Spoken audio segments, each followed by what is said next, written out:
official houses, with chauffeur-driven cars. Hot 93.9. In thousands. They steal the most in the country. Go around the prisons when we go to give communion and pray for them. We are people. We are Ponchi. Some remand for years, and yet those who openly steal and plunder walk our streets. What kind of society is this?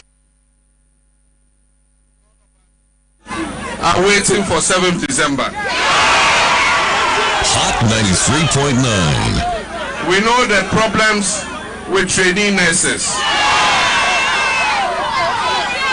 And that is why when we were in government, we said we're going to substitute your allowance with the student's loan. That's what we said.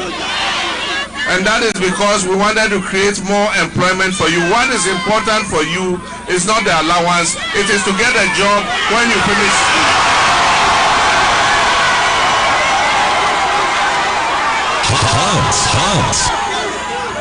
But somebody came and said he will pay the allowances. Unfortunately, it was 419.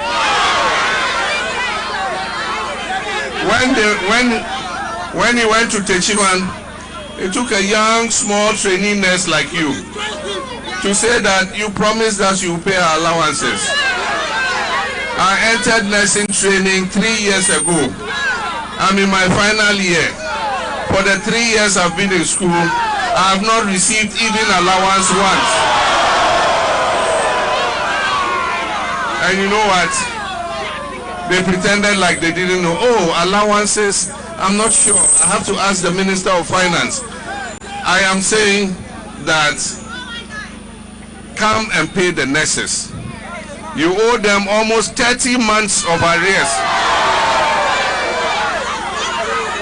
Some of them have left school without receiving their allowances. And some of them are going to leave school again without receiving their allowances. But one thing I can assure you, it is about jobs. And NDC is committed to jobs. And so we are going to create the situation where we can employ as many of you as possible. What the MPP does is, they don't employ for 4 years. Then when it's getting to elections, they quickly say, oh, we've opened the portal for employment. And so they say they've got financial clearance to employ 15,000 nurses. Why have you waited till 3 months to elections before you say you're going to employ 15,000 nurses? And which ones are you going to employ? Are you going to start from 4 years ago or 5 years ago? Which batches are you going to employ? And that is why you must create a condition so that when you are coming out of training, we are sending you into employment at once.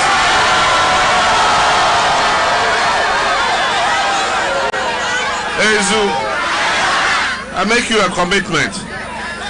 When I come, the hospitals we are building that have been abandoned by this government, we will continue them. When I come, the agenda 111 hospitals they are building, I'll continue and finish them. So that we can create more space to be able to absorb all of you when you finish school. Yes, this will be a BCP now audition answer. Yes, the 2020 answer. Elections, no, it will be won or lost at the polling station. I see. And the polling station, they better do or die. Ah. Because all die, be die. They do or die. The right thing must be done. 2024. 2024 polling station. And you better win the election. No. You train and ma yankase collation center and at the Supreme Court debut.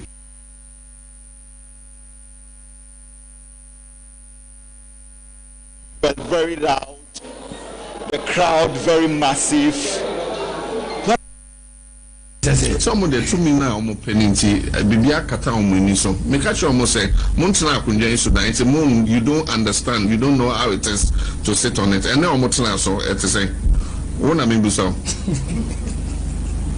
me kind me say go for transfer now Rollins are transfer now omunim say net here more sorry we can do all our roads, we don't need to borrow money from this we'll put tolls and this and then if the fundamentals are weak the foreign exchange will expose you and then there it is castle come there and Ghana nye ohia mind then and yes and your money na no ka Montana so that until you don't have the experience. Hot 93.9. Hot 93.9. The kind of difficulties you'll be faced with. And your miracle. Choboy. When you are winning, say Abaya ye kotui. A mini o man penny dada and a pre say a betina could so. And yes, sir. Na said a campaign econo. Me say webe who say sa campaign obe lusu poto.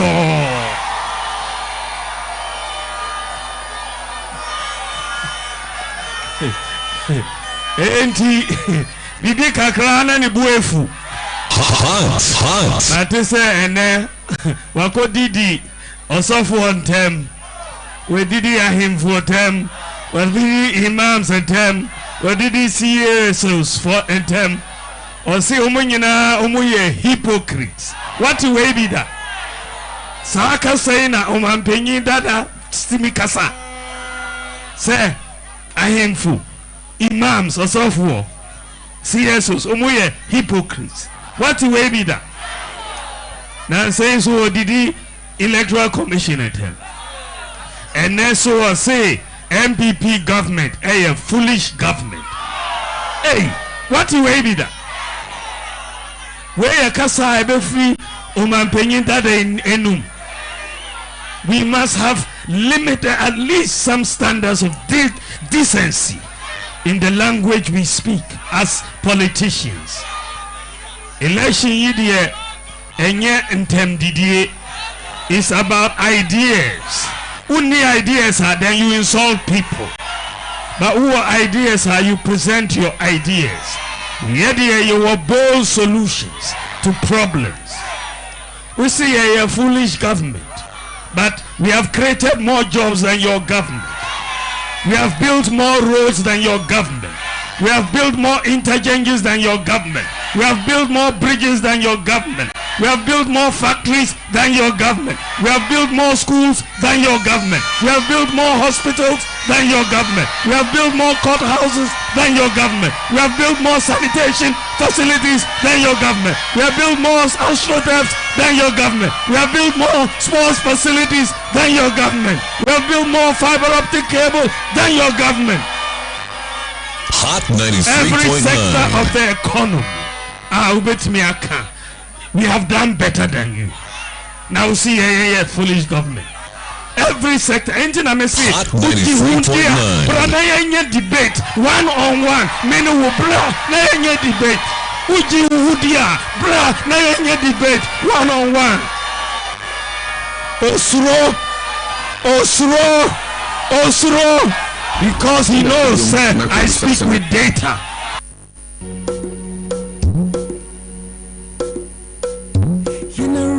Assassinate airport and dimaya mojana nanu shegu ebigu on my adrumene wusu say be piatwa so nyenta so to crying semi kude ebiya be mundama maya say to atu say oh so nice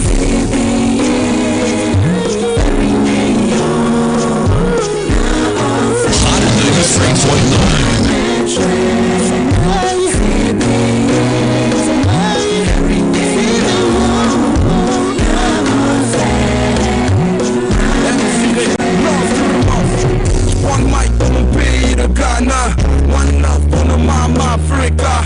My see all say grum chale. You better picture mom say what it. Oh, and you net that I if you remember you eyes on close ça. Mon passe pour les Français. Mais je sais tout bien. Je suis fier de mon Hot 93.9. Hot 93.9. Fier de mes sœurs, fier de mes frères, on avance tous ensemble. T'as les one love, prêt pour la victoire. T'as les black stars, on a toujours le sourire. On vit comme ça, chez toi c'est comment chez nous c'est la musique. Hot. Et tout le monde est content.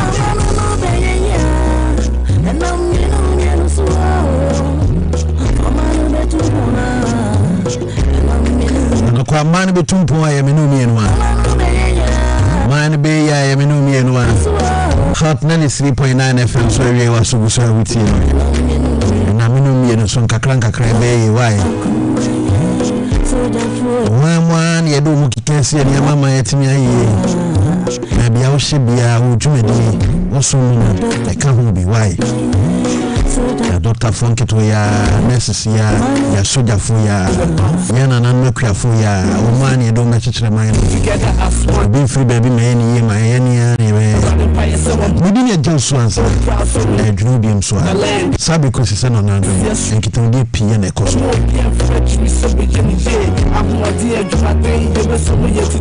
me ka se civil society organizations are do then this amenu kono ke kan nyina do Asia kita be na ekoso no I voters register no komo still forensic audit until we presented their trace esos no Dwene Biom so na brother September bobo so ne de to so do na afimpinu ene adwunu na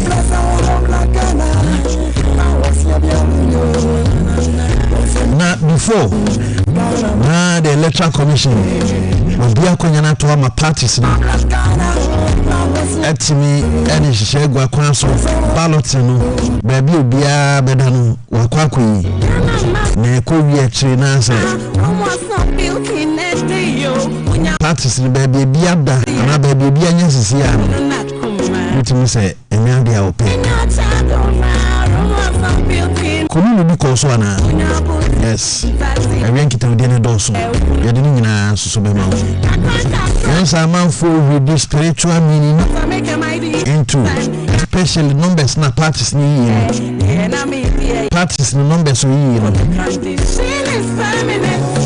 spiritual meaning be ni woman number 8 against 1 every baby apalo bia munchia na mai every baby obia we mu say o ma repeta krema hu say wan ha bedru baby na apalo be kasa ade no onyanko say NDC 8 preaching number 8 ni say den ya wan kwa eso beti aba be da sem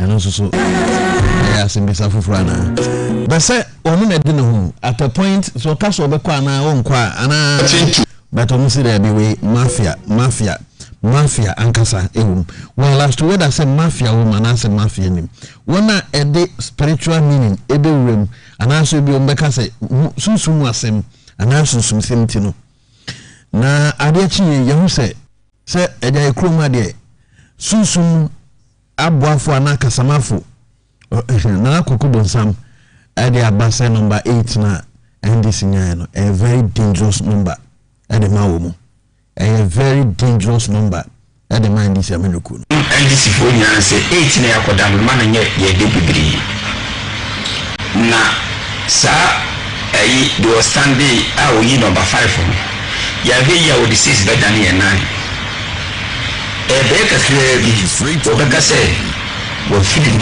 and the party no akwakojo MPP nti ehiu number 5 no obeka say wo the party no akwakojo MPP satani ayi 8 mu dida mena kakakra bi se beto aba no okokasa okokasa say pe ye ba beda number 7 okokasa say pe ye ba beda number 7 bisira mu ngeni na number 5 no sapana no maya on pese on buye no yesabe yebeye campaign 88 sa yebeka 8 months ma yehudi this bu ma no se what ni party no e kwa ko bo MPP bo se ni akwa ko da no 7 tin se mo ko no enye me kwa me ko enye won ko ye bompa ye ise nyankopon se baby bi odi e betu bia no nyame enche ne honu nyam ente saa sebi ye ku pimpuni ne e besoa ayi kra ye kra ne ye di exchange because we video na we send what I say only number 1 and number 2 and number 1 not number 5 or number 5 not number 1 more. It's in the same say Sassy Rabike, it is a late seminar of Muslim say it will come. Neither you like it or not. Baku be free.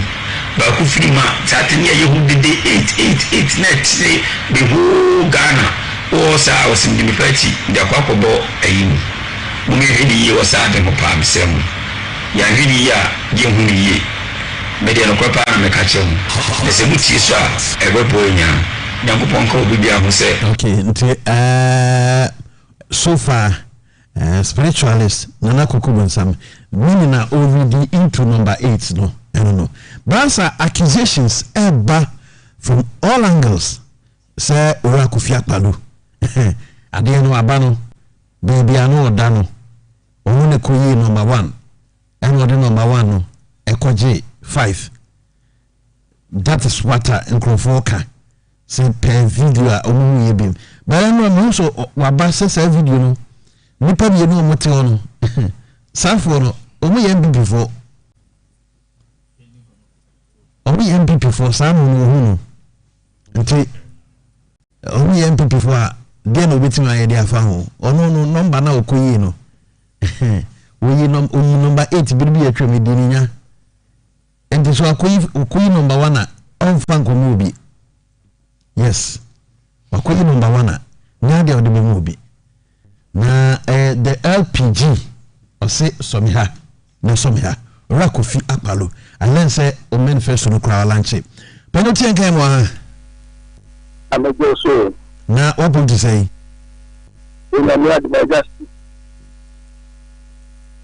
Na manifesto lanche na ko say.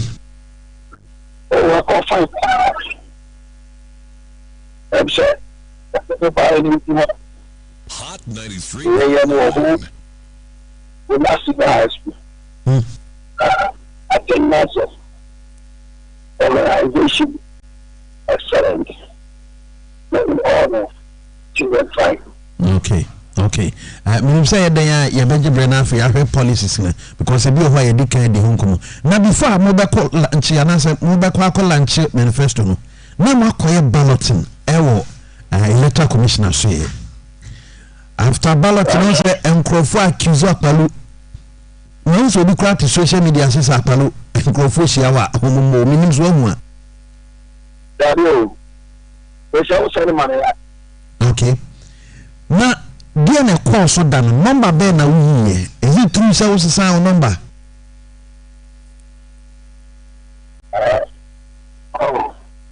and the Korean number and the Korean number first time number 8 and I'm a change no 8 say and hopefully now person is 93.9 that's you you talking now kata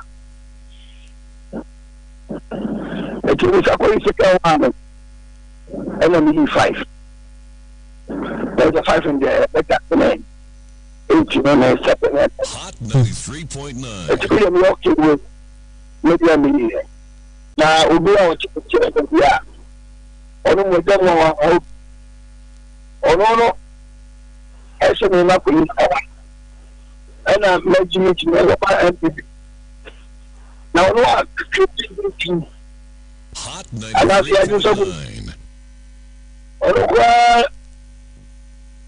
ese kameme pa akono ese nika ese obi a be ti ba jine so me go check for me go yi number 1 and number 2 na me come na me no put on ko number 1 Hot 93.9 asa na jure crazy and such omo back de omo kan with the video me say what video ni bia na video no money no I don't cry that to the first time Hot 93. Because we do the committee. Never tell you, Michelle. T-shirt. Number 8. I got a bet. I'm to be doing Muslim. Okay, was a T-shirt. Oh, I wish to my attack. Africa, TV. And about also so that I was at the if I see my or more than a tough. And I don't think about I was to what Hot 93.9. only over my our MPP, former national chairman. That's a benefit or more HIV among themselves. Was also to be said if you are following. Now, what's to be followed? I just saw me. We name media with the channel. Now, we name media. We should be doing another media. That is all right. Video now and circulating. Yes. Now, I don't see me. Minimum pa. The batch of you minimum Casay. It won't say it. Won't be some year. Oh, yeah, the devil's advocate. But Abia Bakusuni. Abia Chi, Kokubon Samoa Bayasa, a bebem. Why we number 5 no dachi? More why near the catchers up Palonia and called and support a man PP.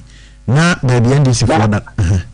Now, Kokubon, where I was in a search and the one that was the book of was I was just it is zero of the so we sang the power. I'm a wait me book of the when your papa of a television forever. Free Sabred Bessin, a Bilma Bear producer for support Becca, a MPP. Now, remember, Boca, I will process the whole Ghana, but you post our common and process. Now, remember, over my end war, oh, now, I buy a better, look one of young when I hear me. Now, maybe, when I could go among all the elders, about the generation over there. When my police appointed, I go say, let me go step down. I'm my mother man. I will never be such a stupid thing. Let me say that. Let me see me see me. I have a Palu family, and I have a family. No, you be your own. If you know where the money, what's the where the money you do? Yeah, you shall not be your own. It is not for idea and no good. I put a family and animals in yes, sir. We free, I will have a problem. And then phone. No name of us, and I will share us at the TA. What's your money? I'll have a Palu with this and Jordan. Yes, sir. Every Friday, the best in the social media, I grow power, and I won't call. Only popular. Only popular. Mama trendy. It is the man of the moment. Okay. So, this okay. And maybe, but I'm afraid of Joseph. I'm afraid sharp. I may be transferred to the friend of my but it's what is that? I made a bunch of go to a fiancé. Or fiancé on Musa. And the farmer. And I didn't call him free. A man of church said that you will know why a prime minister. India, my father also, I'm an English. Obama be asked on the way. What's the local to our town? It's a chair. The idea of Baba. We have many done. Okay. Now, before I come, there say, Nansaso, and then the PBA was say, obey Julobi demonstration. What do we need actually? that you will say that MP Akeshi Sanu Manana, maybe I'm going to say conversation. And I'm also because I wish that we are now outside. Nkuziaga. Oh, I'm going to say now, oh, today. Kafra, why? So on records, I see video ni mo. O share mpanifo a mo video ni mo na. Ora Macmeno. Evans ni mako. Safo ni no ene video no. Ono akparu kura no she polo. O she clapti. Nti sa video no, just obi anadwene mu ka no. Ana be ka say ono akparu ene no be exchange we. Ba be have video ni security. Nti ono unya unso betima hwe so many times na ni won watching here ankasa why hot 93.9 FM so edwin biom so na wi so go so awuti no sisi ameka say NDC NF civil society organizations na Asia enkita odi ekoso nyina no voters register no om say audit ekoso nti say audit be koso a so mutim present editor CSOs no na omuhu the state of the voters register na obi hu di ntia ese audit no eno so so timi koso but yentimi mfani nanti yebeti kakra na afi yato aso de free Arise Ghana Community Focused Foundation, Care for Free and Fair Elections Ghana, Democratic Credentials Network Ghana, Center for Social Democracy Ghana, Coalition of CSOs Against Political Vigilantism and Violence Extremism, Renel Ghana Foundation, Center for Socio-Economic Studies, Chamber for Local Governance, Alliance for Feminist CSOs, Backbone of Good Governance, Center for Policy Research, Positive Transparency and Accountability Movement Ghana, Bold to Defend Stranek, Commission for Human Rights and Administration of Justice, Media Foundation for West Africa, Ghana Journalists Association. We also have some labor unions amongst us.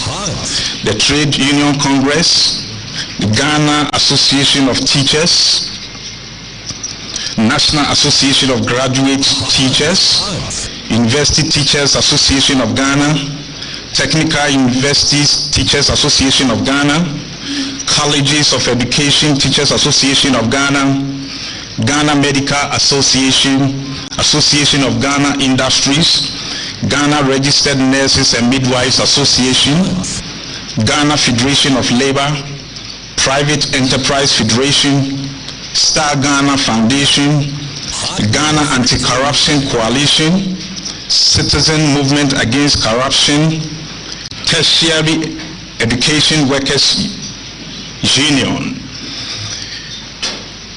We also have some religious organizations in our midst. The Ghana Pentecostal and sure that we safeguard the democracy of this country. And so once again we are going to have a very rare opportunity to see some of the revelations that we have shared with the Electoral Commission. Let me just take the opportunity to recount that this where we have gotten to is a product of several efforts by the National Democratic Congress to get some of these things corrected, and we have had to come here because we feel that the backdoor processes that we have employed have not really yielded the results that we expected. Initially, when we made the discoveries, just like most of the other discoveries, we reached out to the Electoral Commission, shared them with them, and hope that the Electoral Commission would accept them and take the needed steps to correct them. And just like the case of the provisional voter register, we have met the Electoral Commission. We have expressed the details which we are going to share with you with them. Most of them they have admitted, and we hope that beyond the admission, those resolutions will be done. But most importantly, all the issues that we have raised boils down to an electoral register. our distinguished invited guests, spanning from civil society, labor unions, religious organizations, and other individuals who were invited here, media managers, journalists, and the journalists who are on duty, not just the journalists who are sitting in and listening. And my very, very hard-working team at the National Elections Directorate. It is never a product of one person's hard work. It's a very, very strong team that is delivering what we see. Okay. Dr. Mwani Boama Fifi Kwete na afe otukono omujina mu dendende CS no onza omobobo mudoso panti anwe de omode koma electoral commission ombe presented the ama CSOC na say electoral commission to hwana mo bia na so to hwana mo but before na enkrofo so de demonstration ahihye so sanansa ne kuwi akire no who clear said the omo demonstration no say niema na oduru ho ahunti ase yama akwanko demonstration na be demonstration na attacks eco police force baka vamo na baka utimi ko tu police safwa no akoto agu eno na ede a police for car isi ho utimi ko no akoto mu safwa kino wodi dwano akoto agu barricade na umabono utimi pia tugu like well until only demonstration no police for ache demonstrators no emu nyensa allense nsi ebi o ha still no hwehwe do maka ho demonstration na say peaceful no afede anko peaceful Biom police for na mo bomo am ho ban no police for na mo de mo ne break gugu so essence woniema well and also so yasem from nti police service no mo saka safo no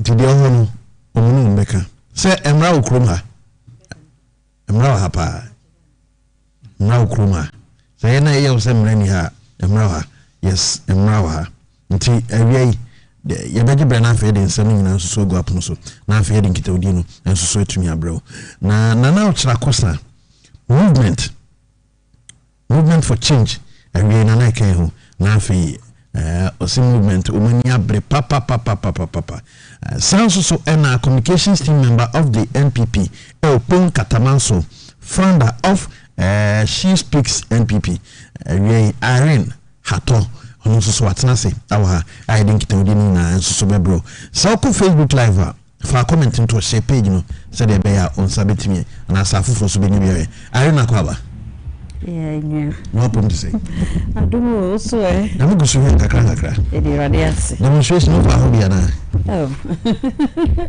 demonstration no mo say assembly na ba no yes stop galamsey na why election 2024 we na no mukabo 3 days oh it's a galamsey the national issue I always say when a politicizing amebia it was a national issue na ya fam ne de amanyosem afafra it makes it very difficult say you be fight at the end on a holistic manner because galamsey issue it's really a problem and any problem obeka say it's only affecting the NDC and it's affecting the MPP, it's affecting movement or affecting Obia. So now we be pipe. Yeah. Na say a fee na eba.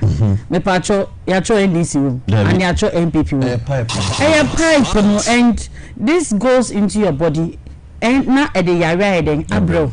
And even as it stands now, Krampo, they have a report. So I'm going to say areas ne Krampo no. Affected or more affected a man.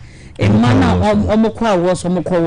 it's affecting the kind of children that they are bringing into this is a national issue. May I come in Kwandia? Anka, it should be devoid of the politics in there.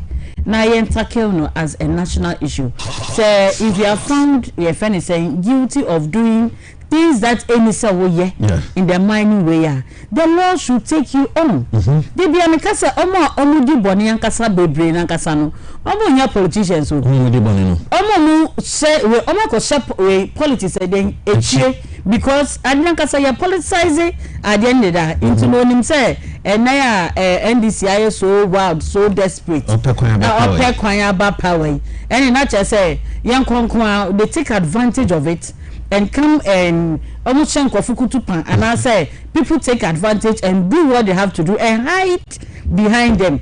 Okay, so like senior mope, in a government in power, una wonye. In the same way, so when the tables turn, scientific people are playing in between these two political parties. Then we keep on blaming each other. Once the main corporate and main in seminary anything a doctor Mahmoud Baumia say ono no die enya all kano we show me na say ode totu we ya doable. Okay, sisi an obi anim say aha ana say aha say no ye friend is saying aha ne aha say no go there then ewo ho it as it stands now no we are all doing try and error. Okay. Try and error so there. Oh yeah. Ubetimi anya bi unya bi. Ubenye bi na say unya bi. Into the so the bo ha na wenya.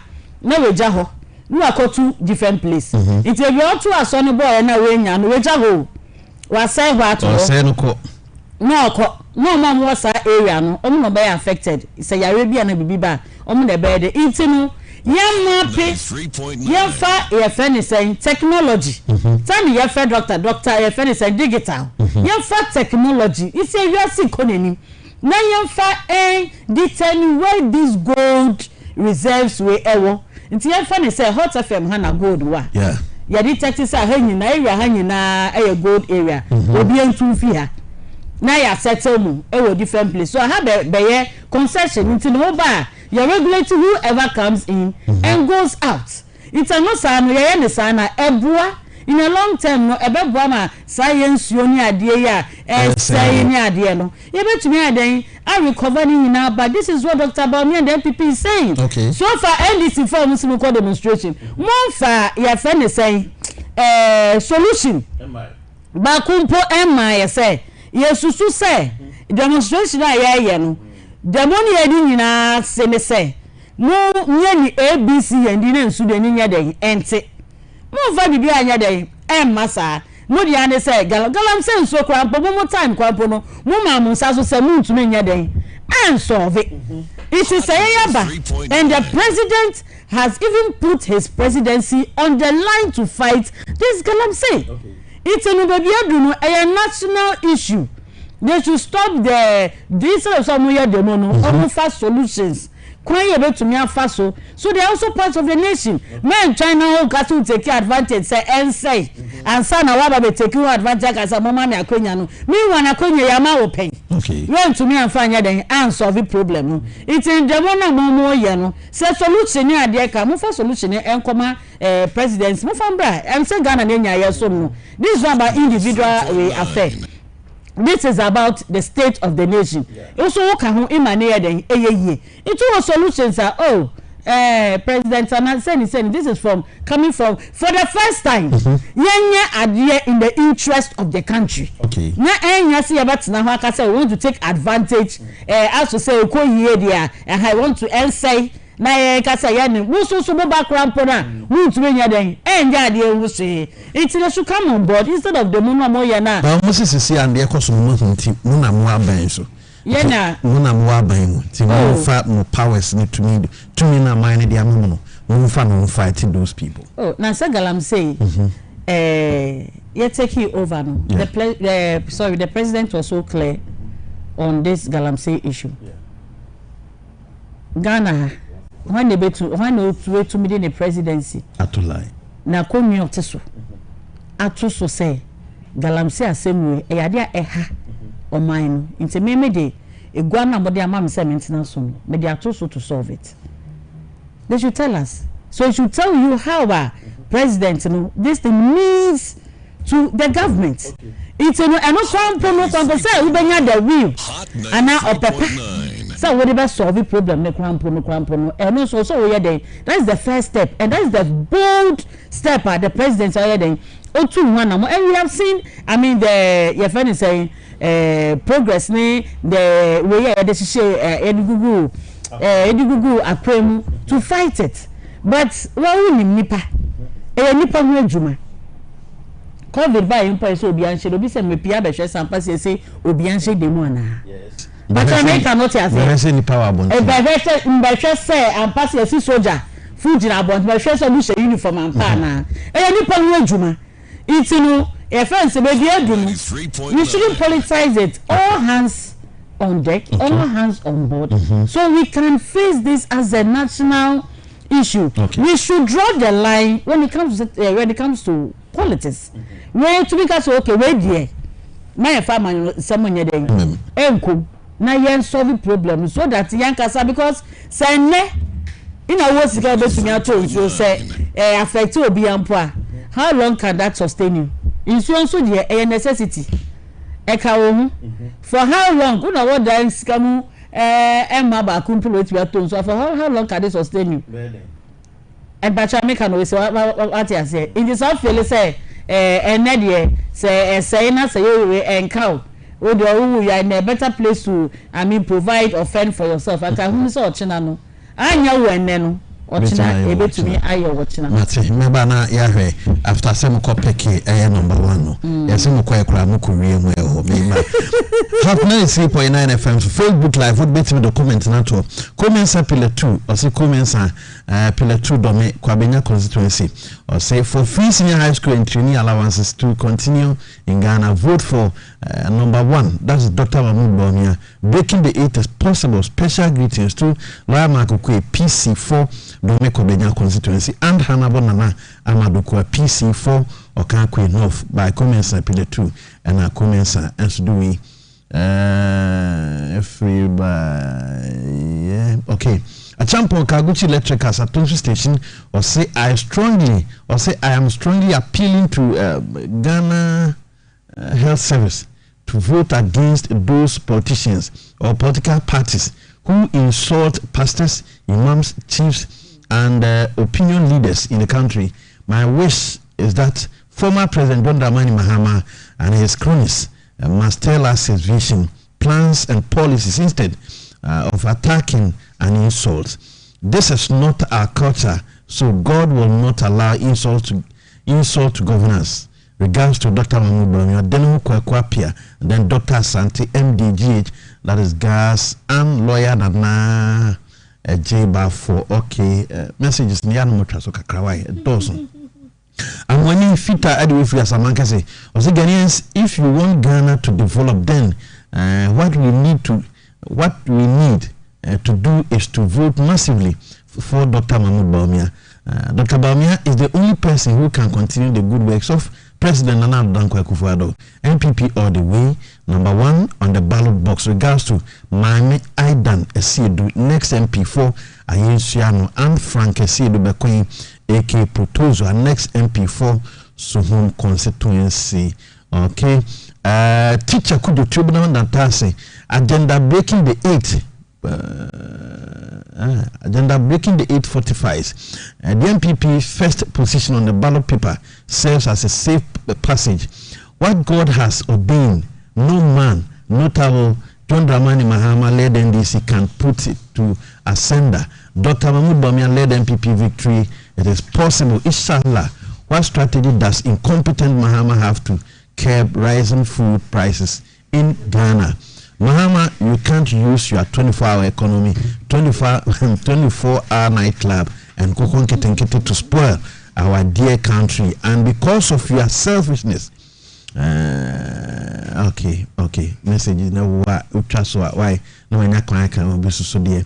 Tomla Edwin from Mankran, so or see in order to prevent the EC from using the measure on fit for purpose register, which could potentially cause mayhem during and after the elections, all peace-loving Ghanaians should join today demonstration. Let's put the nation's interest first by saving our democracy. Peace now. Okay. Yate demonstration there's so many and I still on Biom. Yate. Why? Na chakosa atna say ewa movement for change. Nano say ballot na buy. Nana we say 30 no ho. Na say akoda say ho. Nana me tell say na we must start. Mama you cry. Akoda say ho say pam yes say kufuo ba wo de ase ho ne buy. Nti mo so mo de ase ho sa. Ana eba. Yate.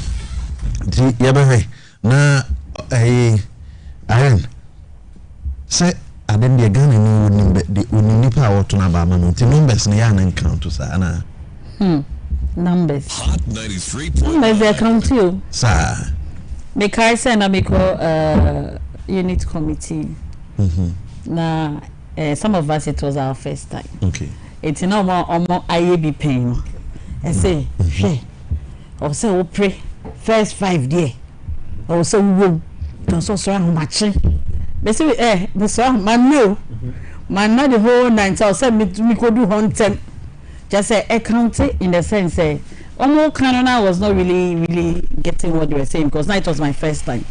By election day I realized say account because I realized say numbers na almost trauma supporter bia etro number also nipa omo into me and go through to check when we be obidano omo church numbers no e the more until obi ko be do ho no na number ne krampo ato. That's what for my personal experience.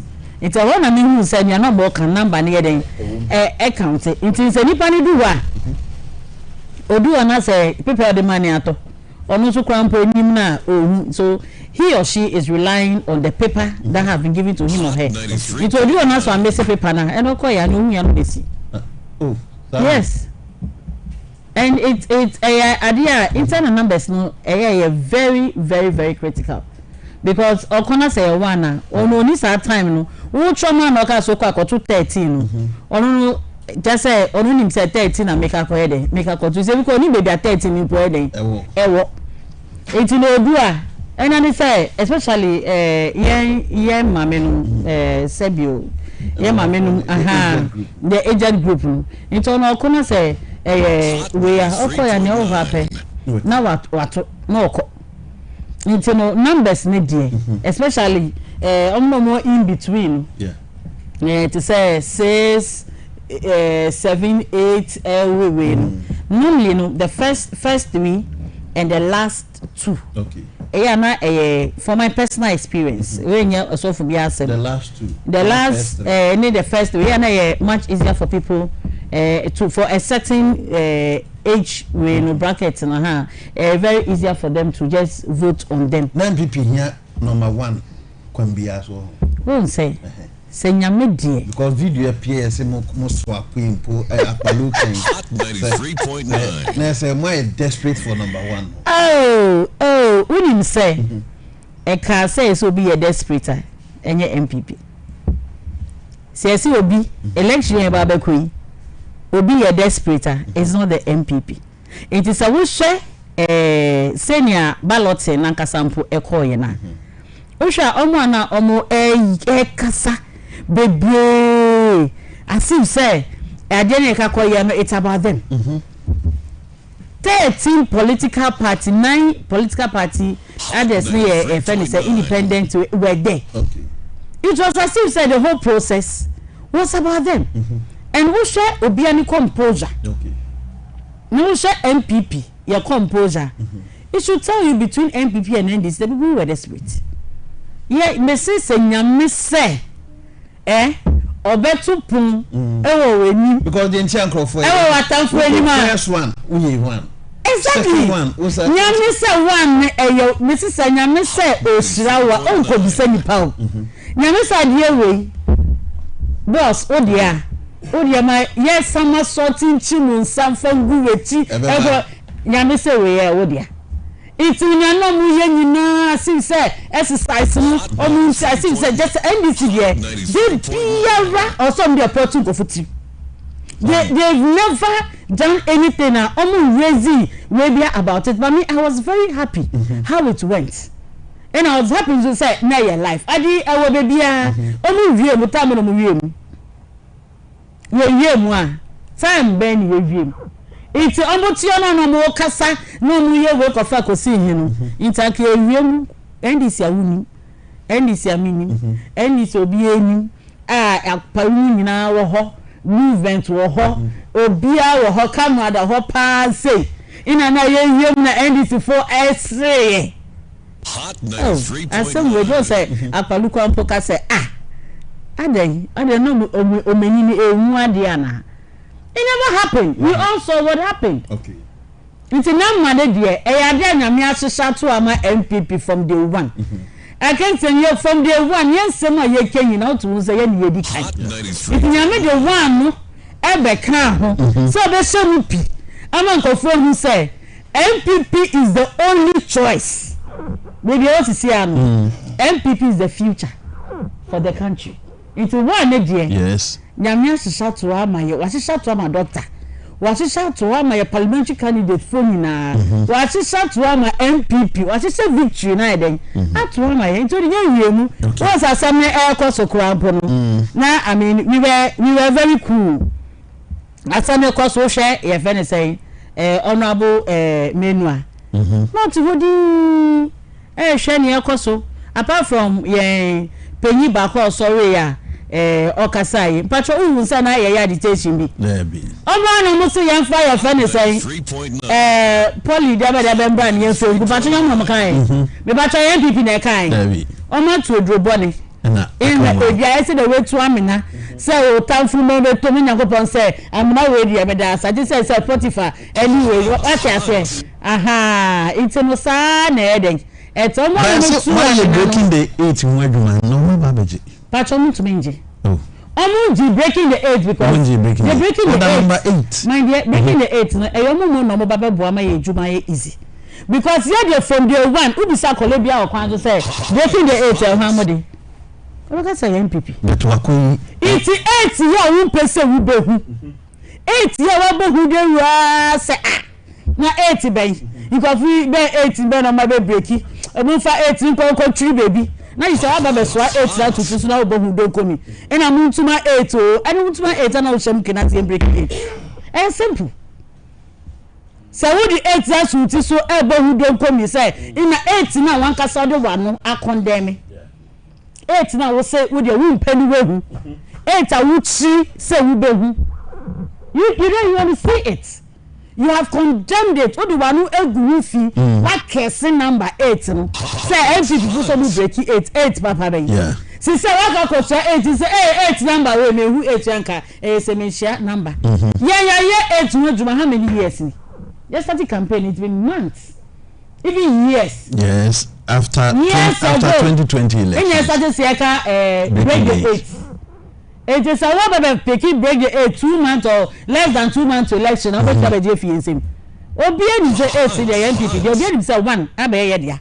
Obian is breaking the 8. That is some number my Juma Yembre. Okay. Because they are coming to campaign for as I intensify number 8 and to go foot to say. No more MPP, no 2 1 just number 1 year break 8. That's right. And one very simple. ABA number 1, I may be 13, maybe 8, maybe 7, maybe 5. Well, over the weekends, I palunin for bashing and then come also no on courses baby out baby. Na 13 so there, yes, say, really, Becca say 13 no man, so Yana and who cacao. There was me. You, Jedi Kano. Mamili Kano, I mean, Chia Ghana Yansani, Kessi Precope, originator of GTP, Great Transformational Plan, Ura Alan Chematin. Okay. I mean, Chia Navunto, Mincha Ira Yabwamia Samoa, Mincha Miamina Kufi Capito, Mincha Fearless Hopes in Adoye. Okay. Namincha Minia Philip Landon. Ono Naminam Unswa, me bibia. Okay. Didn't check his home. Now, my signature to the women, the Bia Swamika. I am a bro who the economic assassin. As a grandma can be Ghana, I am mobile. Nana Kufuor was Ghana ya mobo it is so comedy. Na support me MPP ni UP de be me UP o papa o. No. The leaders almost feed this nation. Both MPP and NDC. Okay. Let be a mission banner fan crash central. I weep. Just say why young woman one experience Accra da. And a customer only. Accra is a market. Downtown Accra compared to Cote d'Ivoire, Abidjan, Plateau, and Accra is now a big market. They sell all manner of goods there. Kobe, Totobi, Baire, Mankeni, Moko, Didier. Why? And we say we have leaders in this country, and we have a greater Accra mayor. It's a shame to the leadership of this nation, especially the state government. I will catch it, say, we are not going to catch it, say, about the 100 days, maybe. Big clean Accra, the most beautiful city in Africa. Now Accra is worse, it stinks. Accra is stinking. We say, Nami Bamanga, and then the swing. Now we never been far. Now we say, I'm going to position, we say, me leader will be up in cry among cryers and can it in 1960s, and a bank cry and colonial bank in 1960s. We leader will be nice. I didn't say yes. Now, yes, I don't know. Nobody is able to do it. The only one is power. The other they want is power. So, by your dear money, I was a poverty. Say, but you trouble Mamma by a banty. Which means microphone free streets. So, among kind of it. MPP and NDC. Second of open here. Let's have a new change, a new direction. DTP I can just transmission plan. It includes all the inner cities of Ghana. Transfer church or maybe more. Kind of food man come to man in 10. We just saw when MPP and it's a new number of doing we know one priority. Capital of Ghana. Downtown, correct the house here. A hot is a ball so. Ball at the end of you. Say, go for free, and you go to Ghana, and Ghana, and but when your money. Nana, we can't work around now. How does it help this nation? Balloting, I was say. Say, but we never have first, we never Uba no man saw Yamakron who turn on Mutimia because of politics, because of power, openty, before goes here to Oba. You don't talk about shut them, let them go, then do the right thing for the nation. So with me money here, with the people with money here. No see 2 Tiano Kranoa, you can't come back, be about the Papaso. Me, your 4 years, you will change Ghana. You can lead Ghana Accra, a big change Accra. I'm telling you, because we don't care. Say only power my you only power determined to because the only woman who read that. It's only said no one said they are keke. And you only look at Accra. I'm not interested. I just want to understand to ask myself questions. Why are our leaders not able to do these things? Why are they not able to do the right thing? I don't know what you money for no and cry running free. No more people from and open up to you must I get way to Africa. I get way to hell. Get way to hell. I cry Damanche, sorry, what a need sorry, Nakasa. Say no 2 for because of Master. Also, sorry, you are now here or you know her. Damanche, Miss Row. Nana and me self Cassa. Nakacha, baby, of us, Sa and Crano, oh my God. And Beshi. I just a crow, can say, a Grafo can say, a Crasson can say, a Grafo can a crow was bizarre. Sada cry. In the 60s, I near Bancasen and Grate. Ah, I will just say, a ballot box, a ballot paper, New Yahweh. Wait, says I hear Cradian, young and Pipitama near Bapawa. You be 2 dollars, before you have a fair seal or radical Sanasio. I didn't have to put the Alancoto. What you got to a cheap kind of woman, say, we be single, have young one. some and before some jara attempt say I know I say body am dey here no who Akufo-Addo who call election 2007 one win 50%. Now like hwe the ecosoros na nana me weapon no fa ni lead now they who kwa hidawai because who show where power lies what 10 at the end of my bone or look back party mu na no ba party na me party ni awo no who 10 in that man now you be jaga say pe yebe mo be break it am here mo break it am here they will come begging on their knees we see this that nobody going to get the first round Ghana. Now we are to get the election results in Ghana since 1992. So Ghana, we got Ghana for because for home. Where? One is first term. One is the term I cannot say we are busy on the so then we are being so no obetan so. Okoye President Akufo-Addo started the real democracy of this country. Always that's where I start from. Akufo first, you call second round. As Akufo, all the other parties can be with their man. I mean 54%. His second round, it reduced to 52%. Hot 93.9. What I say? Now for the 2008 one, all this year, the collection 3 times, and so must be renewed. So because even though Akufo did a lot of good things for this country, or introduced so many new innovations in the country, yes, the people who full nipantem, who free and so I'm to my MPP, Emma, a opposition. Then this was our buy, every travel. Then Akufo-Addo brought back. And so 2016, Yami Adwa about power. Akufo-Addo was very popular. Very popular.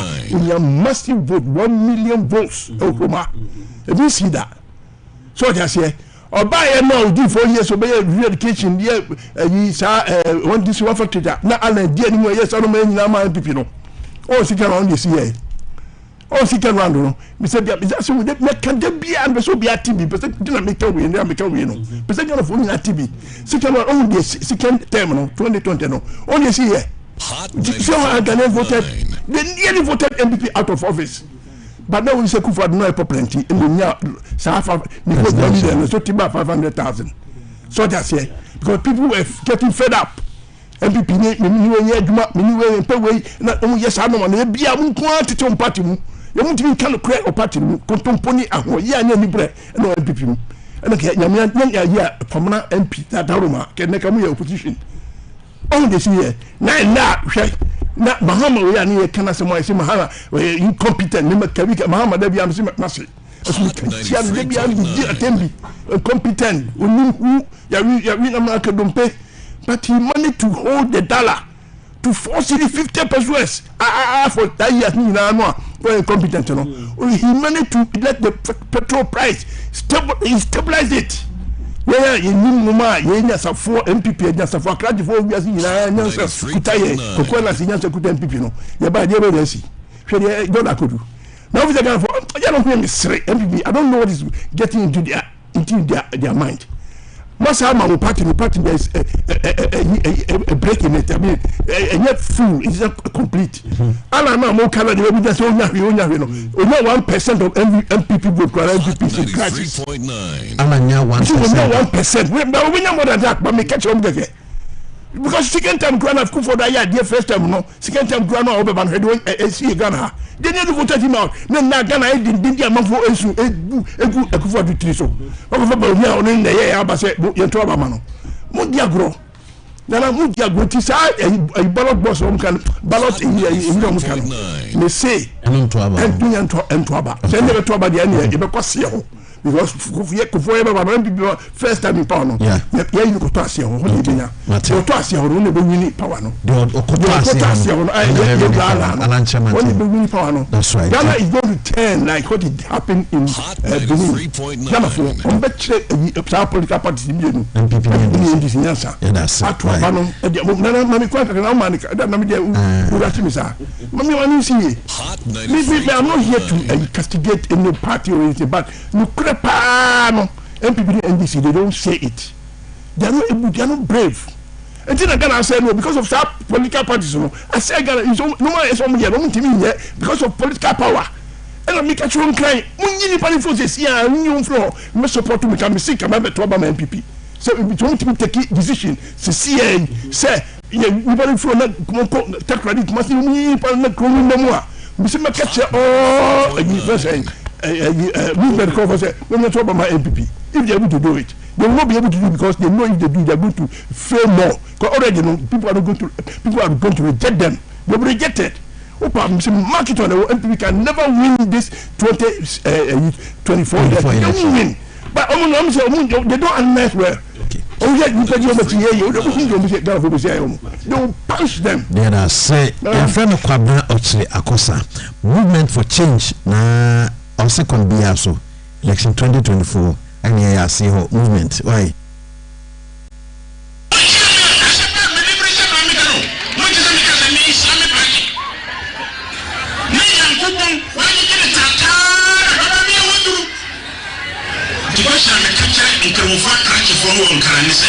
It's 3.9. It's not now. When again? Sam, what is this? You're going to be there.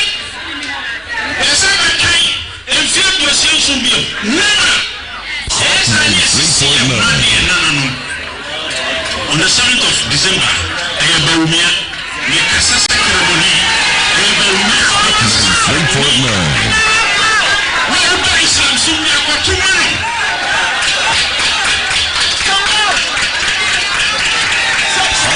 3.9. Okay. Until campaign also go so. Yes. Trend a bit more far, maybe a different strategy. Of course, a bit line. Or the befan. Your other issues of why better be enough for you Hong Kong. No more comments in which the about why. So call Facebook Live Hot 93.9 FM. Biom so for commenting to share page no. So they be have for so be near now when you be a king. What the tour but and Martin the DM why. Kawasem kama we Ghana ni mapa manyo sem de nyina agya tom se be no kebi mami kebi ntino kama nkebi no nyɛ sure say atem de diefra da bi godam be dim pen fatem say weekly e bi no jiu mani so kopie mu menhia no ma bia e bia fo mani so pa next time so kuma yentua tax ma hemfo yentua to ma ho numerous emrane kyerɛ say na bi e be hu efuma godie bia no automatically na be ya aban dia nti oso na ko bia hemfo atem se na omunya galamse stop ya omunya eya ahemfo no asase no omuso omudia de nenso efuma godie piema eno omudia bi ya na okay Aaron Yanwe the manifesto ni ensemo mu kakra bia nkrofo betime gina so ato aba ma Dr. Baumia campaign na say e bash kakra 93.9 na omampania we dey so gina no those things patrol me buy na say me buy on the galamsey asem shiame entino mentumi enchiame mpinfo entino mechia your president na yachia Dr. Mahmudu Bawumia your incoming bakope your president obedi year so 2025 ene ye Dr. Mahmudu Bawumia person din chia emu odin emano na mechia your incoming first lady oba de bia meka say o wojire ote o vision ase oba oye intelligent. She's not just a wife but oba oye intelligent ote ni ku vision ase owotema ema oman na owo mu waye na adwen se obabua ni ku ama ometumi ebedi oman ne so no ma hyehyɛ enyama matima mfo mo ho atom sa emma no usuomo a oye omo wojire na lo yawe mbese bi nchie mu odi edema ya incoming first lady aho ne ho ya fekeko jese ka say obi o nimdie oye intelligent ye friend say Mrs.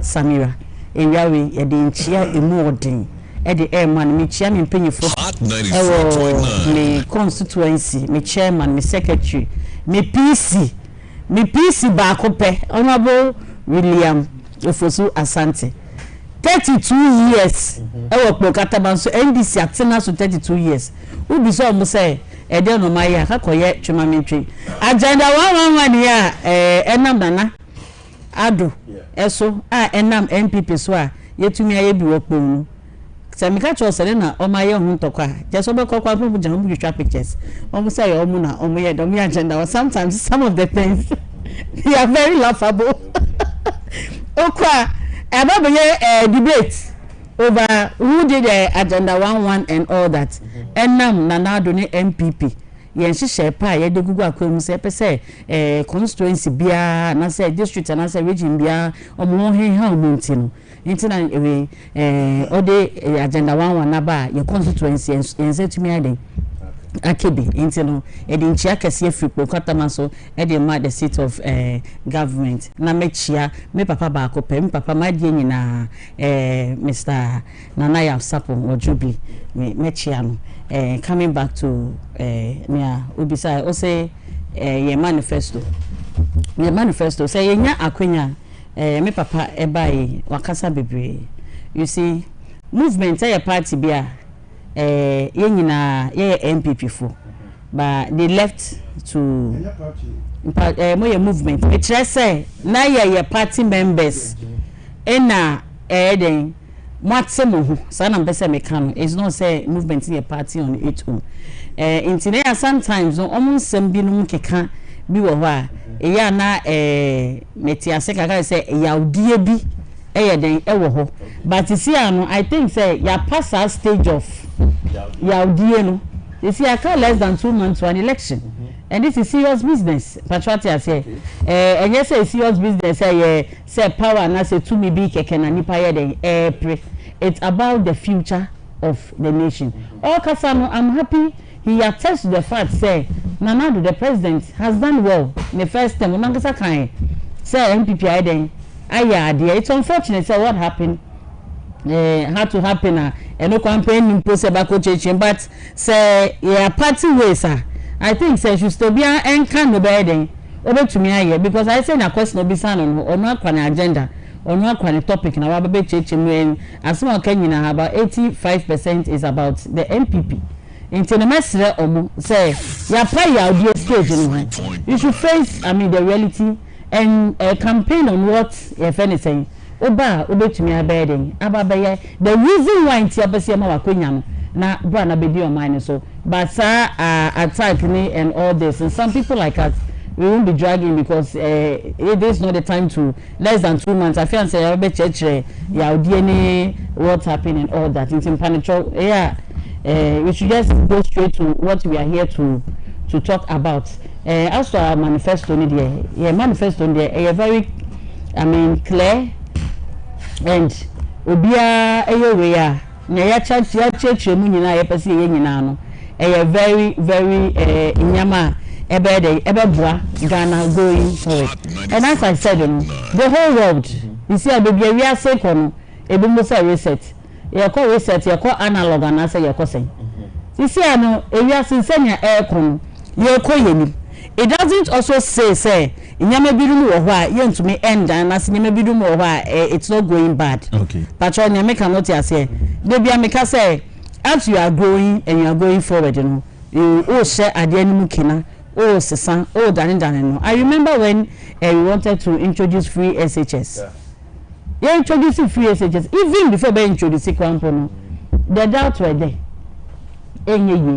it's not sustainable in a kofa ko say in a achia in a yese there were a whole lot of issues and people were raising day in day out but the president in their own wisdom say no baby aye do or say to me bibia o hwe free SHS your policy bia e benefit both the poor and even poor and kwampo e benefit more because rich no was scored in a private school na ne say watam ne ba no ye den or the but it's a policy e ba ye say any affect obia say enne say affect because oba endru ha oba bedu ho da ache he or she will still benefit. Okay. These are policies that I think say they are worthy of implementing, and they are also worthy say government biara oba to such a policy no will be your friend is saying your best son.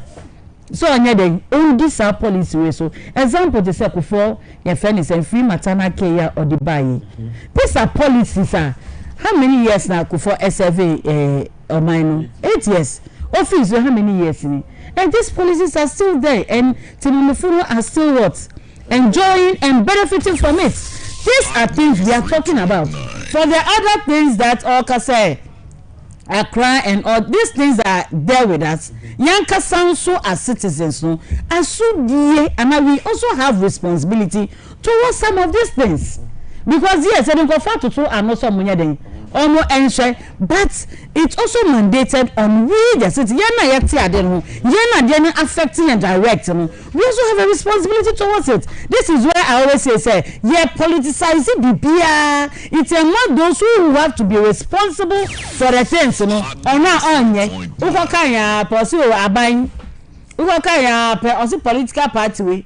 Uka so cracking the same people who are calling and are demanding for Reno. The same people stand up and say other things. It's all these things are there. But and I said Dr. Baumia, say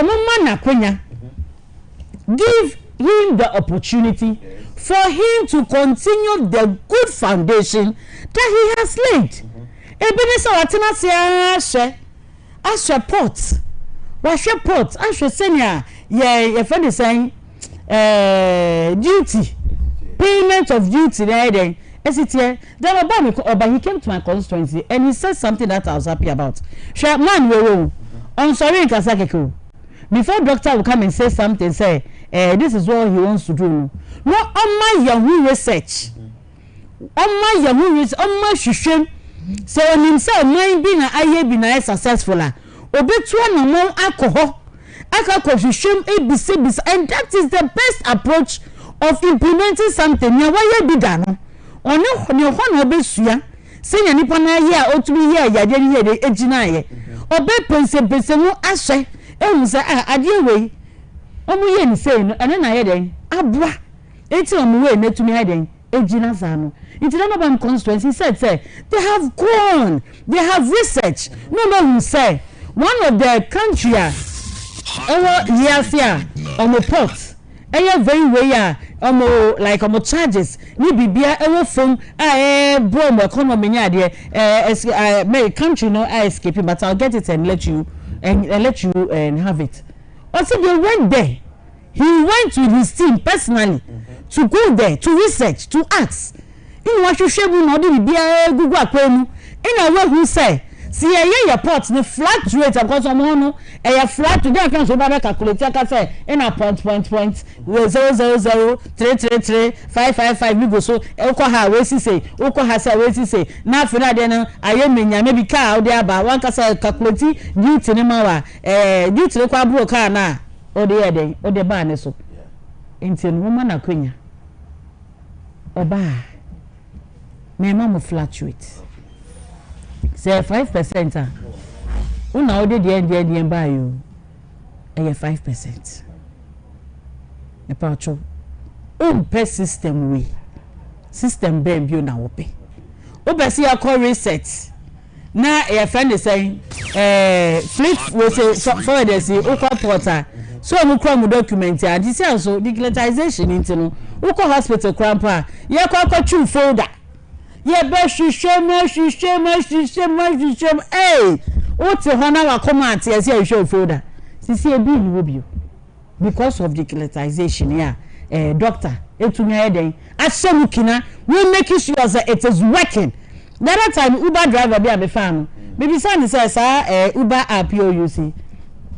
Does he know how it came to the car, like how we also inside technology there baby into technology baby na eba Ghana mkaje so nim say Togo hakrampo ne bi ni wana technology dey ndu ho na say bra. You see there are a lot of way or say to me den ebe hu dey na nkofo dey enya hu nti ase say we leadership and to me and from my NCP and taking a bold decision on such things technology no error but you can't access it and say send a new phone now enter details so create a Google account now enter in your answer na phone nkasa ko bia man so do say my ashima sana ayejuma sign it and that is what doctor stands for or you in a doctor I then or say me me akonya no going forward no make sure you kena na ya friend say ya free SHS ya nkofo start here from we mo promise tertiary friend saying tertiary somebody who never believed in the free SHS no come from beginning. You see there, I don't know whether he's under pressure to promise something free so to me. I seriously I don't get it. He said I seen a free nana. Obi na no ape na me ma free. Obi na no ape ma free. One ma SS free. University no ka come free. Oh sometimes among us no ka say send we obi ka trawa. Or so one person say nipa no ntumi yeden. Oh to be dead on fairness arrival. Doctor say disable. Sebio yenyanum na for some reasons or maybe them in their bodies na say bibia to omo maybe anunti no to me have a normal life like how some of us we are having. Or some tertiary. This is a government or person or affecting directly the life of the people.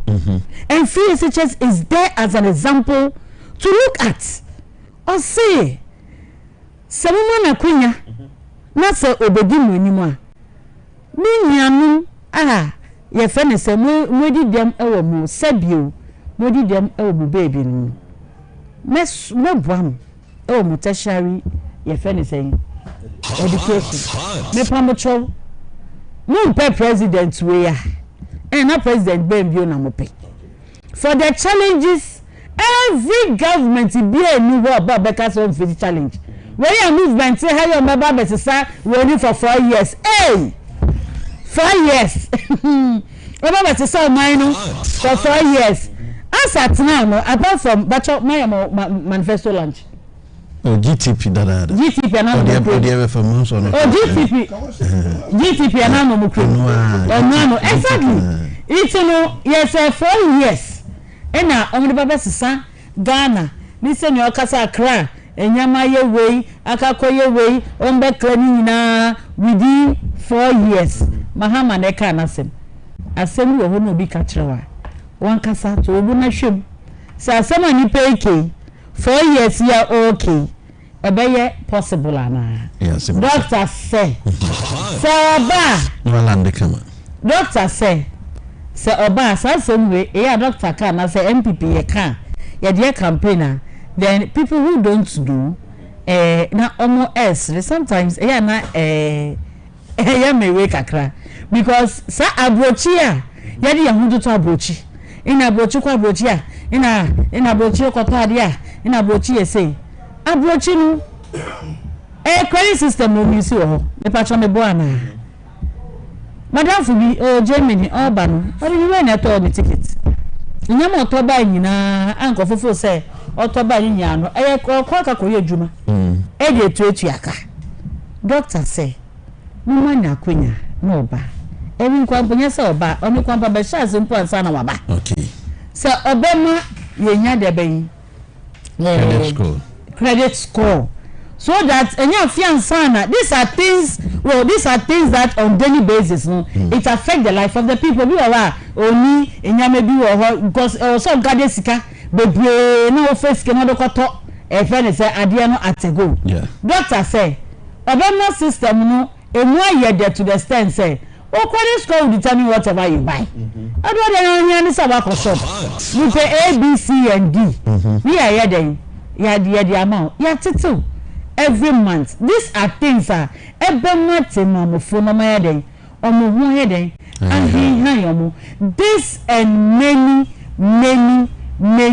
many more. Galam say mekaye. Yate, mesaba. Galam say meka na me yani ni hase. So say bitumi si sumo hu ya doctor so ba. Oba be ye galam say so that ya dey be solve galam say issue. Galamsey asem there anybody who come and sit here anybody who comes to sit on air on TV everywhere to make you look as if say abaywe anasa MPP na aba ina Galamsey me patron omu just answer me Galamsey has been with us even before some of us were even born. Say yaba and as we are solving it. I told you no president has put Omuni presidency on the line to fight Galamsey. Say as continue and no na say yes no ma yakonya ni break it yes so be so mo no ya be so mo this time the technology anyway ever the service answer me na you nya dey efi ho yeah that's it your friend no Irene hato eyo na atene nka o MPP ni mapa na adanse bo na oboase osi Dr. Mamu Bawumia has good message to be voted for. It is possible. Greetings to independent parliamentary candidate for Oboase West Odenu Kofi Appian in independent back also Appian Oboase yes former MP no oneko kuku attended taso den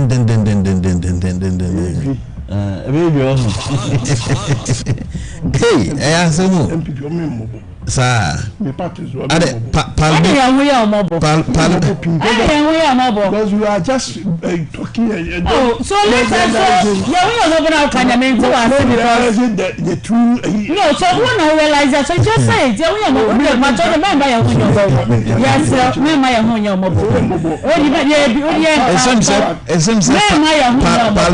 parliament independent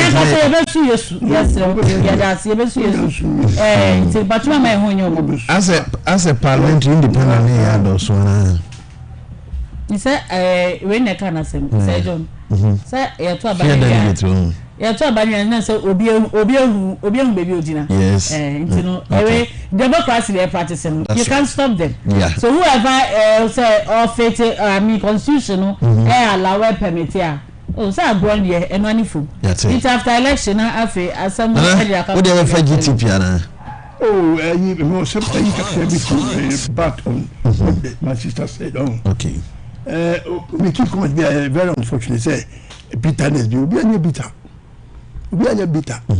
so but so we are say the year na anya oda nya fire on say we are say make can say bia ukura na be onwa but ye bitter say the person we party na my no ye jama mumfa but you had 15 uninterrupted and you didn't come in. Just be quiet, let me talk. I never come in Peru. Who can say me? So can you do Kenya? So make man kaza. Who now can me sure say you can agree na udi. No ebita for what? California never talk about ebita about what? Never bitter.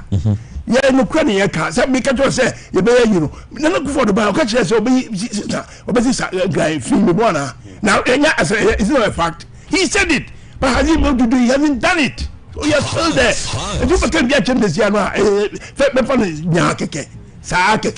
because you couldn't do it. You couldn't do it because who vote? It won't be that year. No, me I'm because it's our party MPP and this, you know. Second of one transipan as you only ever abyss. Because our party me you know, only their goals and what they will get. But you see, any people more talk. Say, I have me for 4 years. Me see me and can last month 2 months betting. Me so back 2 months ago from Sheminsa. Say me a city me a sit downtown cleaner. Me from Sheminsa. Na me family permission we are going to even be able to generate money. Agenda. I'm you okay can oh say you people are more than I'll be there. And yes, I'm not keke say na sanako ye me so no ana me onka ha no na nka say and over the years what happened something happened na mana basa and you a good leader oba be trust more back na tan na de every day sir no solve na just say na yes ana nyina ti we asem so ka ye solutions to problems not just rhetorics so be kesa keke sa u ba nya okay ona wo so ba red flag radio dey who abem say ya I don't want to advise you president no e man nya no be beboa na obi am say yes but you are a good leader you the man obi me I we say ma kufa du fu asa na oba be ye wo che we nya anaduma na sem It's about the same now catch no. You are in government, you must be able to break it. Now we taking about to another step. Do things right now. Many people say who was that job with me. Now you say you are saying I want to about any Pastor say no so in meet. Americans say Kamala Harris. Ah, we so Joe Biden is wrong. Joe Biden no man o no see e be say to us. Yeah, all kind different not the annual she be say kakra. Now we who catch him so am I vice president. We are not able to even help the government do things right. And let me say refer say tell mobile power not dollar is say. That dollar was only forced in 50 pesos. But you Obia catch say na look for the catch say Biom is the economic brain Obia leader. Begin Ghana man for say say the vice president remember no. You protested. And I go for the 2 year ya convincing and then look into him and my card to become a party member. As I remember, and he convinced us that this guy has got the power, has got the brains to do all these things well for us. But power, all these rather no dollar no increasing from 14 I could do 17 cities. Now I can't say Obama.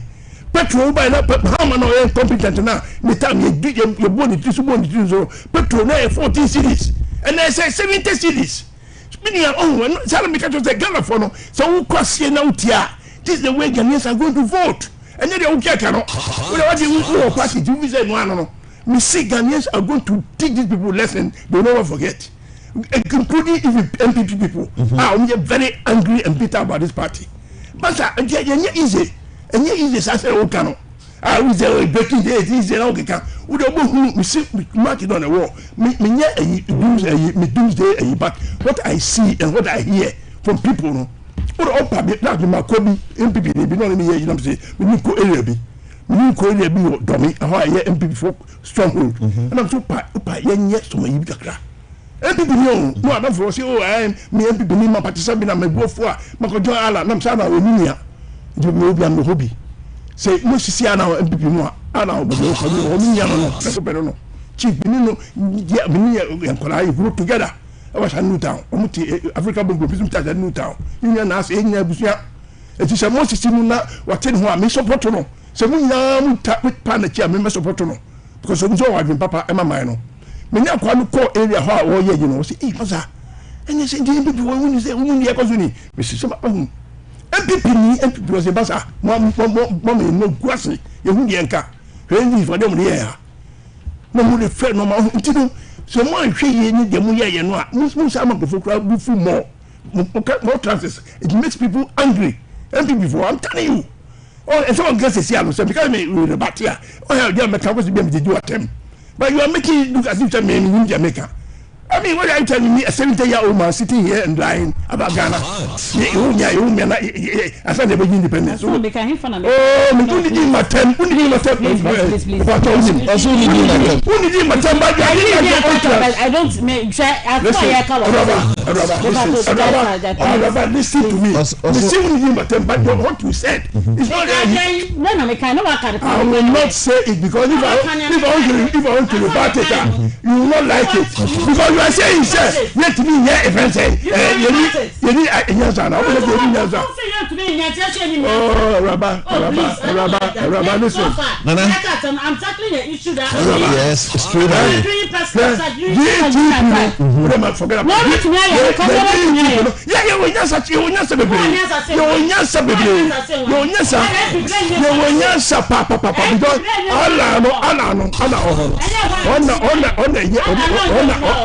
Rabba. And tell her who can someone say the other why and getting and making man as if we're gonna need Yaza. Wouldn't Yaza Jobia or Rabba? Wouldn't Yaza Jobia?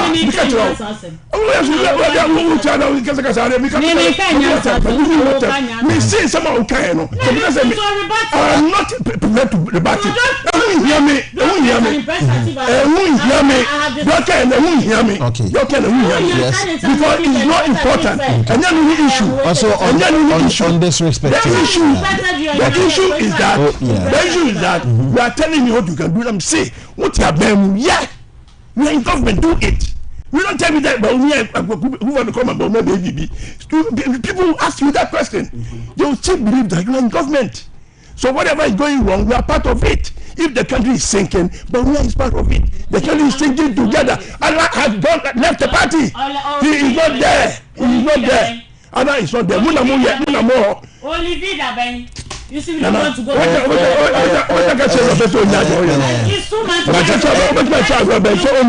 Questions near rhetorical one.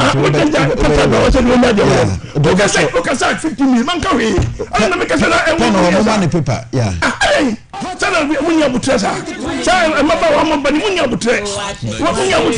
Yes, you have respect for the elderly.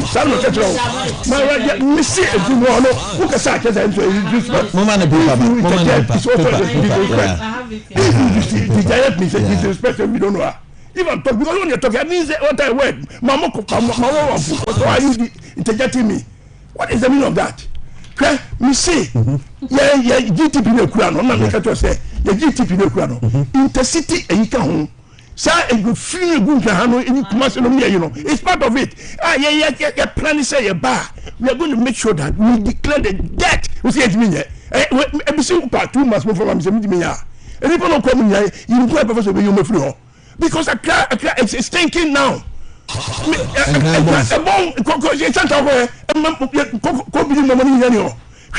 Shame to this country. You know a shame. Say obi free abu chemba and ababi bagana ha na dem for class central obi be gana for e we nipa na ya tram say aka o just obi jimi nye na ya tram corona ye say na ya ka any issues anya sa ga wo no issues ni dey cause we dey no if you able to ya can follow them but you have not been able to do it. That's why I'm talking. And we want to get them say, your plan is the sad transformation plan. So your plan, you have on the car. You are fully possible how by side the money now. But you sure say you pay a chrono a year, but which I say discipline. Mobile one term number code because you near two. Nana, two. Say, we are seeing everyone. We need a leader. Vision. I would not get no. Ama atutu pen. But if Tamana Yebe Yesu no, who's a call first John the Baptist. Yeah. Then obey. Or see me be a corner day. Nipana day. Abba. John the Baptist had a short time in life. Or your cool canity. And Sunday is where they ever be twasso. And she said, you need a John the Baptist. Our baby be a corner, clear, fini. I don't want to say, if you were saying, we are. National Cochrane, Overbano. Waiting here, which I say, we need a leader who is able to do that, who will be able to clear the debt. And you know, fee, sabi, I know, a man cry, I say, no, because we've patched it, say, your woman on the bank crying, no, cry, a very beautiful place. Accra is a very beautiful place. There be a mechanism, to me, granting this woman crying. But and then sabi kufu jom na nyina ya ka mu yanka say na ofem betika these are the issues me person who leader obit me say no na makro ayeyi Alan has got the plan. GTP is in it. Go and check Alan's GTP. One other who say intercity development yebeye ama ekrono ayeden agina yie ama no mapapa bamu ama yabamu ansa na bibia timi aye na nyese bia o say digital na we digital ne krono mu fia na ye den sa akwa we want the first we Pokidami. Look at the way he has changed his country. A crump called war. We're at war. Almost 1 million people died, perished. This guy has systematically sat down and what you know, what him saying here, Ghana, how?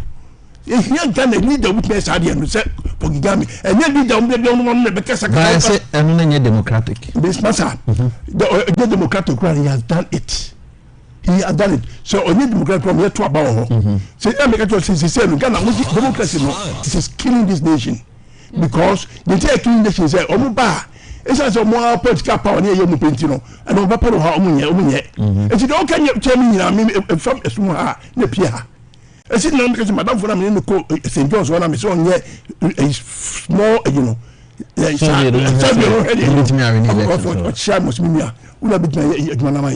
Me too, me can't catch a friend, say, Makokwe, said Bema, Earlier, be on top of my MPP, me, not me, you don't St. John's, me, St. John's.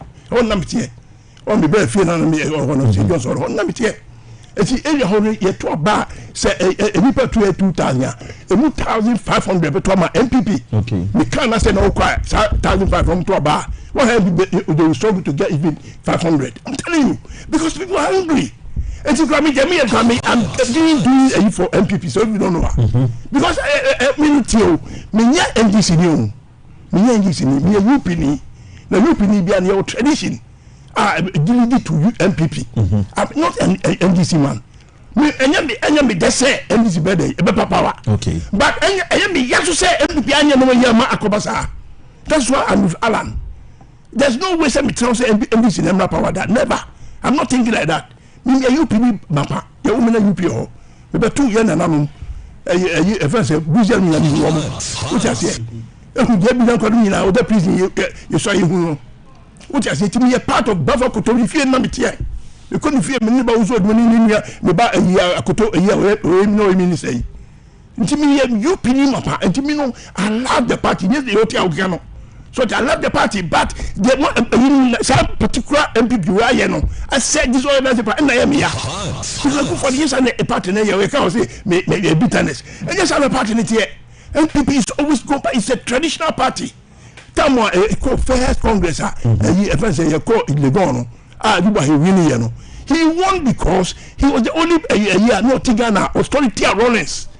And also an old UP person. So they gave it to him. That's how MPP goes. Second round, so they had to find another person, UP tradition. So they brought Kufuor, and Kufuor finally took us to power. Sana, Muka said, Kufuor time, no, tell me, I'm say Kufuor support Alan. They said it, I'm not and that's open secret. So Kufuor support Alan. Did the people agree to it? Because Kufuor, they think that he was the right person. One year, if I say party papa. Now we all be the party now. Now he's a no way. Can say bitter. I don't know. For 1 year, one fairness, 1 year open the young to buy me the first see I can Japan do what you call. He's not happy in himself. But what you call? Where is Bachedakum? Where is Bachedakum? Where is Alan? Where is Boku Gobe? Where is Kodon Piani? Where is all these? Where are they? Because they are also not happy. People from Mochi, no, some on the pop. Yeah, can't be just say, and I make support any of this. I'm not here because I'm. You are here because of movement. Yes. Yeah. So there be a movement. So GTP no, Alan Diabano. The plan was our plan. You bet me Bama Ghana for who say you permit so how much Guinea. That's right. So just say GTP no, it contains a lot of FSA. No ma, a bit more in a nation. So just say a developmental orientation, oriented plans in the room. What I said, and kind a room. Kumasi a room, Takradi a room, all the cities, Tamale a room, a quite before so with Mama intercity, and yet free. Now I'm a business, I travel. A quite a man, Kora, Basabasano, Abam, no one could do be an economy, I travel. So I just say, and only a pair. Now just be a never Kunto Kran, I said, Bekika, we said we are Branswa, and Mandia Timo, you know money. And Tipping about me, Sebia, me will be Kunto Kran. I didn't penny say be a make come now. If you demand no see baby, I make carry now be soon. Me, I'm not here for NDC. No, I'm not here even for MPP now. I want Alan to what? To win. So that he can also come with his ideas. Say my Alan question so many MPP anymore. Yeah. Maybe he also will be able to expand his program to Ghanaians. Okay. No man the quiet or continue no call baby. Leave him. He is going to show Ghanaians on his way again. So kind of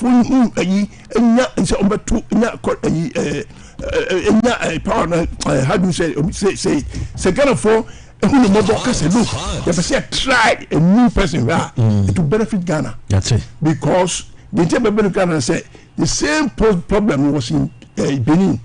Benin for your problem will be between Kuris and a party, you know, there be a work on a Koko not from one or Saba power. No, there be a current president. Was no, they prefer you almost a minor. No, Tino, no co independent. No, say, listen, name me back, let any the around. the people of Benin accepted him and they voted for him. What is happening now in Benin? And then IMF Benin program no. Free him. Yeah, but you see IMF young Kobe. Ghana to say. But I say. Until mummy and can crack. Yeah. I never saw me up. Mummy and can crack. Yeah. 0551744556. I always say, Sergio, Nyansa, any bafu team. And I said, you say, and Nyansa, to me, yes, and better Mahani and communicating. It's all like that. And the other thing too is that, say, Quenya say, and communicate, and I say, we should talk about the nation now, please. It should be devoid of personal, your friend is saying, sentiment and personal way attack. Make I send me earlier say, we are just left less than 2 months into an election. And ya pa sir obetina some of Kenya if you increase it to 95%, is it about the NPP and Alan what it ends there. Who say you are not treated fairly, whatever it is. What you are here saying how Kofako see him and all that. And your friend is saying Nana de Dr. Baumia Ebeshe Kofako see. You are past our stages. You are close to an election. Just say what you want. Your friend is saying your followers to hear, and that's what you want Ghanaians to do to vote for you. Okay. It is a work. Sana so say I have said something. That your friend is saying, no, I can send my maker. Personally, I don't like say upon your idea somebody do footing because now walker is say and because say no person will carry. Now what case is so fair? I will look at ABC and I'm telling you Sanya walker the next sanity. But how can you try can I want to make you look as if say I have disrespected you? I didn't even direct anything to your person. Until there's nothing like disrespect your friend is saying. Sanya Walker say you don't like it, so somebody will make you feel say now walk and who name now walk and sounds like you also don't condemn what somebody is also saying. Now we need me your mom. Now Obinsu so by your no say man. So you just have to what your friend is and you and I say your friend is meet each other. Where movement any NPP airline correction mountain any Dr. 0551744556. Hello. Kafra. Tenifresh na fe won. 0551744556 0552179180. Hello. Agya Wusu. Abani. We akapia phobia ni o. Kantaman to say. Nyamiado na nzo e. Nyamiado. Yo manisa ni aba na wakasa nyansa sempa na miamaka kemenyechi. Agya Wusu.